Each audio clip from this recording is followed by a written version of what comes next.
여러분 안녕하세요. 최근 코로나19로 인해서 대면 프로그램 그리고 기여기촌 박람회가 연기되면서 예비 기여인 그리고 기여에 관심 있으셨던 분들 굉장히 답답하셨을 것 같습니다. 그래서 저희가 그 궁금증을 풀어드리기 위해서 나왔는데요.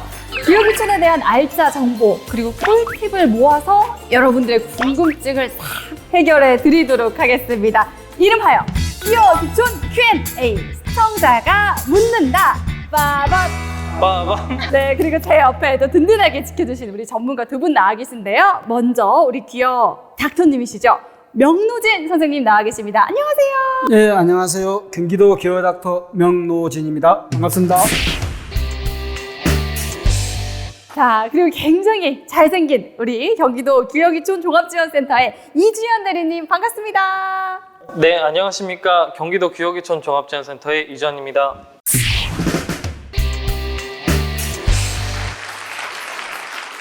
네, 오늘 두 분 나오셔서요. 기여기촌에 대한 꿀정보, 꿀팁 모든 걸 이렇게 싹 털어주셔야 돼요. 가능하시겠죠? 네, 열심히 해보겠습니다. 반갑습니다. 네, 좋습니다. 각오가 대단한데 오늘 방송 기대하셔도 좋습니다. 먼저 저는 사실 바다라고 하면 보통 동해나 서해, 남해를 생각하게 되잖아요. 경기도에 바다가 있나요? 제가 몰랐던 건가요? 물론 경기도에도 바다가 있습니다. 어디예요? 이제 뭐 화성, 안산, 평택까지 이제 보통 경기도가 크다 보니까 내륙 지방 쪽으로만 생각하시는데 경기도에도 분명히 바다가 있고요. 이제 저희 경기도 기여기촌 종합지원센터에서는 경기도에도 바다가 있다는 것을 알리고 그리고 내수면 양식이나 이제 내수면 쪽으로도 기여기촌을 하실 수 있다는 거를 지금 말씀을 드리고 싶습니다. 저희가 방송을 준비하면서요. 이 많은 질문을 사전에 받았는데 혹시 어떤 질문이 가장 많이 도착했을지 감 오시는 게 있나요? 전문가시니까. 기여를 어디로 해야 되는지. 오, 우리 대리님은요? 기여하면 얼마나 이제 수입이 되는지 두 분 중에 정답이 있습니다. 바로 첫 번째 가장 많이 궁금해하셨던 거는 우리 선생님께서 얘기해주신 기여 어디로 가면 좋을까요? 였거든요. 선생님 어디로 가면 좋을까요? 기여하시는 분이 어선업이나 양식업, 유통가공, 맨손업 등 중에 어떤 분야를 선택할 건지가 제일 중요하고요. 그 중에서 그 선택을 이제 하셨으면은 지자체나 수산기술센터에 문의하시면은 더 많은 정보를 얻을 수가 있습니다. 특히나 제일 좋은 방법은 본인이 직접 현장을 방문해서 사회적이나 경제적인 환경 등을 고려해서 자기만의 체크리스트를 만들어서 가고 싶은 곳을 선택하는 게 제일 좋은 방법이라고 생각합니다. 기여 장소를 선택할 때도 발품을 팔아야 되는 거는 그렇죠. 마찬가지인 것 같습니다. 네, 그래도 장소도 중요하지만 그곳에서 어떤 일을 하느냐 이것도 굉장히 중요하잖아요. 도시보다는 아무래도 선택의 폭이 넓지 않기 때문에 많이 고민이 될 것 같은데요. 대리님 어떤 직업을 좀 선택하면 좋을까요? 아무래도 기여기촌 하면은 그 어업만 있는 것이 아니라 그 양식장에서 물고기 이런 것들을 길러 파는 양식도 있습니다. 그리고 또 뭐 소금이나 이런 거를 만들어서 파는 것도 있고요. 직접 어업을 하지 않아도 이제 그 해양수산 레저 사업 등이나 이제 어업 비즈니스 업을 하실 수도 있습니다. 이제 여러 가지 이런 업들이 있으니까 그 기여 희망자분께서는 어떤 게 본인과 맞는지 이제 잘 파악해 보시고 다양한 경험을 쌓으시는 게 중요하다고 생각합니다. 그래도 정말 이것보다도 더 중요한 거 아까 말씀하셨듯이 먹고 살 수 있을까? 일을 해서 수입이 얼마나 될까 궁금해하실 것 같은데 기본적인 생활을 할 정도의 수익이 보장돼야 되잖아요, 선생님. 어떤가요, 선생님? 먹고 살 수 있을까요? 그렇죠. 이제 바다 일이라는 게 사람의 노력만으로는 성패를 알 수 없기 때문에 특유의 불확실성이 있는 게 사실입니다. 하지만은 실제로 기여기촌 학교에서 공부한 기여인들이 현장에 가서 한 200에서 300만 원 정도의 수익을 올리고는 있습니다. 근데 이건 각 종류별로 다 틀리기 때문에 어떤 걸 선택하느냐에 따라서 수입은 달라질 수가 있습니다. 현실적으로 수익을 말씀을 해주셨는데 사실 이곳에서 받는 수입 수입과 또 쓰는 지출 이런 것들을 잘 비교해서 선택하면 좋을 것 같습니다. 저희가 이제 얘기하고 있는 사이에 댓글이 막 올라오고 있는데요. 우리 야헌님께서 이 어선어업의 종류가 다양한데 그 장점과 단점, 비용에 대해서도 알려주세요라고 남겨주셨어요. 우선은 어선어업이 뭔가요?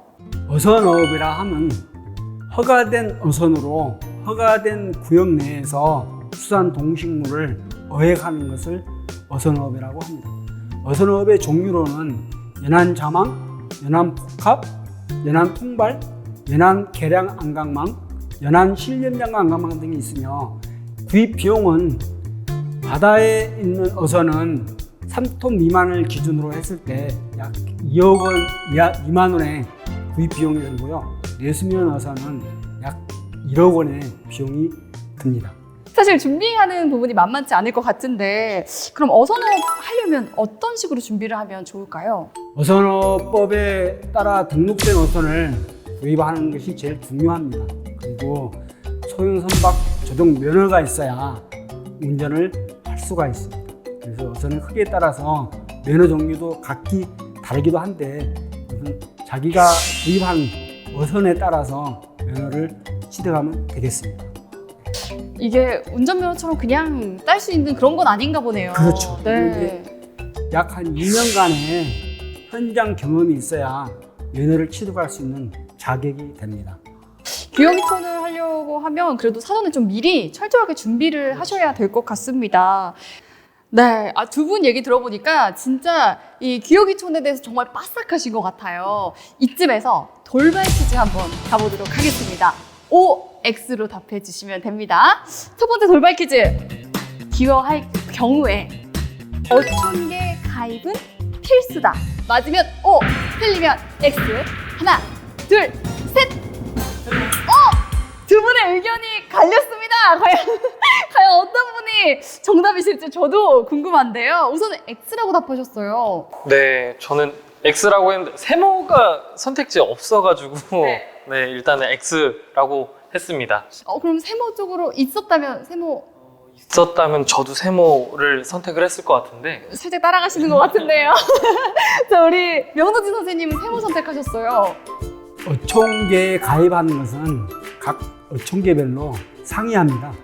그래서 어촌계가 어선업을 하는 데가 있고 양식업을 하는 데가 있고 맨손업을 하는 데가 있거든요. 그래서 대신 마을업 같은 경우에는 여기는 꼭 해류 채취업을 하기 때문에 저는 어촌계에 가입을 해야만 채취를 할 수 있기 때문에 그 가입 조건이 꼭 가입을 해야 한다는 그런 경우가 아니라서 세모를 선택했습니다.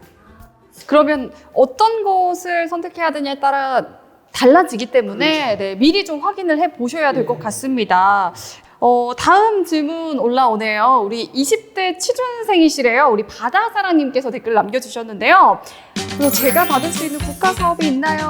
만약에 받을 수 있다면 어떤 자격을 갖추어야 할지 알려달라고 하시는데요. 우리 이주연 대리님께서 좀 대답을 해주시면 좋을 것 같아요. 아무래도 국가사업 같은 경우에는 기어기촌 창업 및 주택구입 지원 사업이 있고요. 또 이제 청년 어촌 정착 지원 사업이 있습니다. 이 두 사업 같은 경우에는 뭐 지원 조건이라든지 이런 건 좀 많이 상이할 수도 있지만 조건만 된다면 중복 지원도 되고 그리고 또 어선어업, 내수면 양식 여러 가지 혜택을 받을 수 있으니까요. 지자체별로 상이한지 본인이 체크해 보시고 이제 미리 알아보시면 좋을 것 같습니다. 우선은 중복 지원이 된다는 게 가장 좋은 것 같아요. 이거를 또 모르면 지원을 받을 수 없는 부분이기 때문에 정말 좋은 말씀 해주셨는데요. 그러면 이 국가 사업을 지원받기 위해서는 갖춰야 할 자격 조건이 있을 것 같거든요. 창업자금 융자 및 그 주택구입 사업 같은 경우에는 사업비가 큰 만큼 이제 최소 점수가 기여 최소 점수가 필요한데요. 이제 그 최소 점수는 60점이고 저는 이제 PD님을 믿기 때문에 여기 위에 시즈를 해주실 거라고 PD님께 책임을 충분히 가능할 것 같습니다. 네. 보이시죠, 여러분? 또 이렇게 댓글이 올라오네요. 우리 삼면이 바다님이 이런 질문을 해주셨어요. 제 마음이랑 정말 똑같은 것 같아요. 요즘 쓰는 기어 아이템 있나요?